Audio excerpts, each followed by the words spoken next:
Ladies and gentlemen, boys, girls, children of all ages, this is Grandpa's Magic. Be rich at Grandpa's Magic. We have a special today.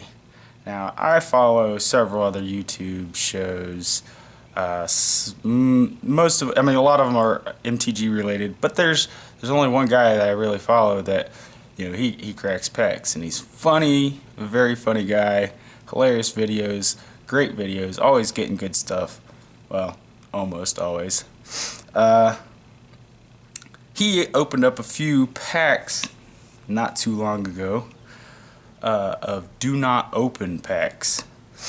This was on Bad Boy MTG. It was good old Joey Moss. Well, I had said, he was wondering what he was going to do with them. I'd made a suggestion that, hey, it's right in the time period of Grandpa's Magic, and I always like cracking packs. So even though I know what's going to be in the pack, I still like cracking them. And so thanks to Joey Moss. Thank you again for sending me this.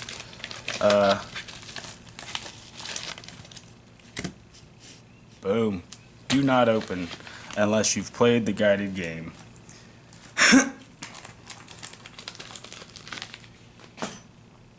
Now, there's some okay stuff in here.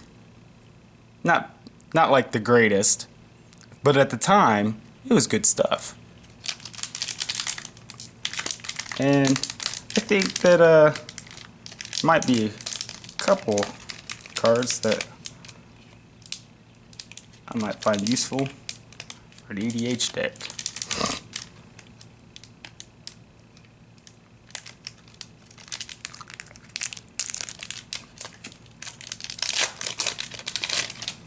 Okay. Blanchwood Armor. I like Blanchwood Armor. 2 and a green, enchantment aura, enchant creature. Enchanted creature gets +1/+1 for each forest you control. I mean, if you're playing, green, mono green is always the best, but green anything, it's not a bad card to add into the deck. Then we've got Dancing Scimitar. It's a 1/5 flying artifact creature spirit for 4. I don't have a whole lot to say about this card. It's kind of weird, I think. Just it's a sword that is also a spirit. Or it's like imbued with a spirit. Is it an intelligence item? I don't know. And we've got Mountain. Naturalize. Destroy target artifact or enchantment. It's always a classic. Crawworm. 6/4 for 4 and 2 green. Worm. It was a classic, beefy, big guy. So vanilla though. No abilities. I do like that flavor text though. The most terrifying thing about Crawworm is probably the horrible crashing sound it makes as it speeds through the forest. This noise is so loud it echoes through the trees and seems to come from all directions at once. Yeah, that'd be kind of scary now, wouldn't it? Big ass fucking worm. Annabeth Shaman. 3 and a red for a 2/2 Minotaur Shaman. Pay a red, tap. Annabeth Shaman deals 1 damage to target creature player.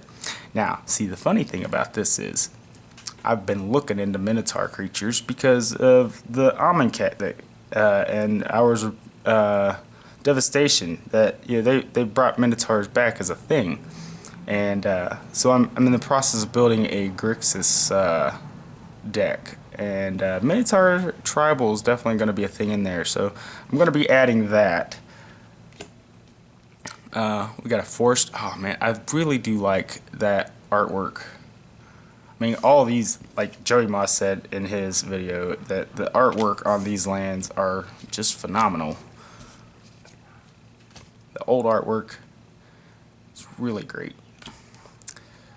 Rod of Ruin. pay 4 for an artifact. Pay 3, tap, Rod of Ruin deals 1 damage to target creature player. Well, there's so many better things. But if you're running mono red artifact burn, I guess it could be a thing if you got the mana for it. Windrake, 2 and a blue for a 2/2 flying drake. Not too shabby. 2/2 flying for 3. You know, that's about as vanilla as blue can get. Then Honor Guard, 1 for human soldier, 1/1. Pay a white. Honor Guard gets +0/+1 until end of turn. I'm sorry, he's a 1-drop. He costs white, not 1. But you can pump him up on the back. If you're running, you know, white weenies, it's usually a good way to get in there.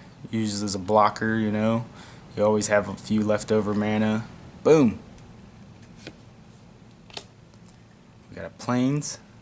It's actually the least spectacular of all of them, I think. Telepathy, blue, enchantment. Your opponents play with their hands revealed. Now, see, this is I think this is a very good card. I think it's like underutilized because when your opponents reveal, I mean, that's revealing information, you know. So you always know what they've got. You don't have to worry about, oh, do they have a counter? Do they got, you know, this kill spell? You know. You don't have to wonder anymore. And Holy Day.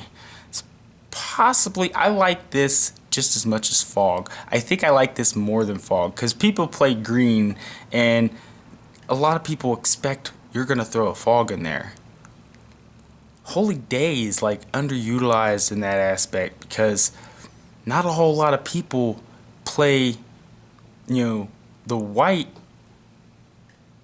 and when they do, they're just splashing it in for other removal stuff. Nobody uses Holy Day anymore. I do. I run both Fog and Holy Day in my my Samut deck. I also run Holy Day in my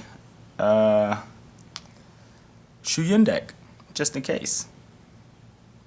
So, well, there you have it. It was Do Not Open. I thought this was cool. Again, thanks Joey Moss at Bad Boy MTG. Go ahead, give him a like and subscribe too. Let's look. Let's take a look at this core game pamphlet.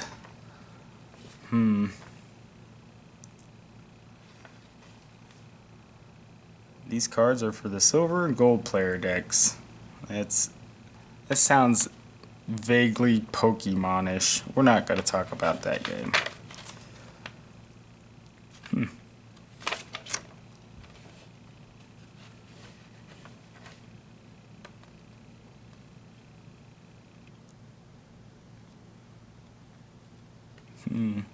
Alright, well.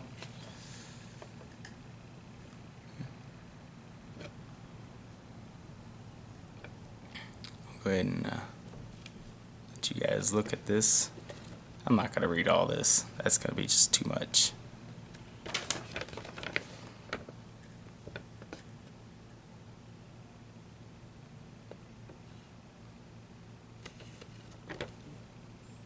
But I'll let you look at it. So there you have it. I'm actually thinking of doing up a video to show you guys a new segment for the show. If you guys haven't figured out, I'm into EDH/Commander, whatever you want to call it. And I'm going to start showing you my decks and what inspired me to create the deck. So if that's something you guys would like to see, let me know. If it's not something you guys want me to do, let me know that too. But I will go ahead and give you one more shot. Look at these. And I guess that'll be it for today. See you next time.